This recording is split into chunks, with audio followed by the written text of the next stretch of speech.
Have you ever heard the story of Samson? I mean, really heard it. It's not just a tale of strength, it's a deep dive into the complexities of human nature, divine purpose, and the consequences of our choices. Let's unpack this fascinating narrative together, starting from the very beginning. Samson's story kicks off before he even enters the world. His parents, Manoah and his wife, were desperate for a child. They prayed, and an angel of the Lord appeared to them, announcing that they would have a son who would be set apart for God.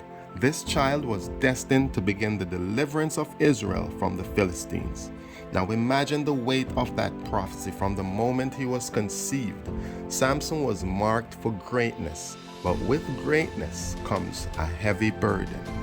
As a child, he was raised under the Nazarite vow, which meant he had to follow guidelines. No wine, no cutting of hair, no contact with the dead. These rules were meant to keep him pure and dedicated to his divine mission. But let's be real. How relatable is that? We all have expectations placed on us, whether by family, society, or even ourselves. Samson grew up with this immense pressure to be a hero, a savior.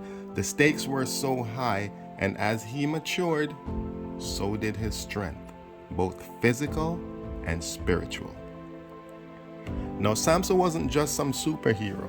He was a man of contradictions. He had incredible strength, famously defeating a lion with his bare hands, later slaying 1,000 Philistines with the jawbone of a donkey. But his strength was tied to his commitment to God, and in other words, it was conditional.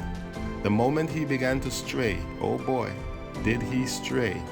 He fell for Delilah, a woman whose love was as treacherous as it was alluring. And it's easy to judge him, right? How could he let her betray him? But haven't we all been there? Caught up in something or someone that we know isn't good for us? Delilah, knowing that Samson's strength lay in his uncut hair, seduced him into revealing his secret. And when he finally did, she called the Philistines who captured him. A moment of vulnerability, Samson lost everything: his strength, his freedom, almost his connection to God. It's a powerful reminder of how easily we can be led astray when we let our guard down. But the story doesn't end there. After his capture, the Philistines gouged out his eyes and made him a prisoner, forcing him to grind grain in their prison. Can you imagine the despair? The once mighty warrior reduced to a shadow of his former self.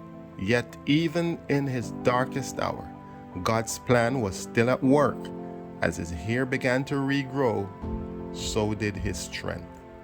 There's something so poignant about this. It's like a metaphor for resilience, isn't it? No matter how far we fall, there's always a chance for redemption. In the final act of his life, during a Philistine celebration, Samson was brought out to entertain the crowd. But instead of cowering, he prayed to God for strength one last time.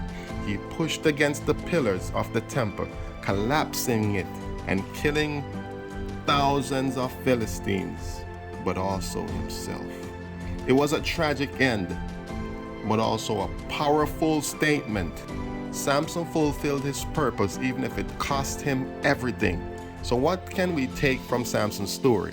It's a tale of strength and weakness, of faith and failure. We're all a bit like Samson, aren't we? We have our strengths, our moments of brilliance, but also our vulnerabilities and missteps. His life teaches us about the importance of staying true to our commitments and the dangers of straying from our path. In the end, it's a reminder that even in the brokenness, we can still find peace.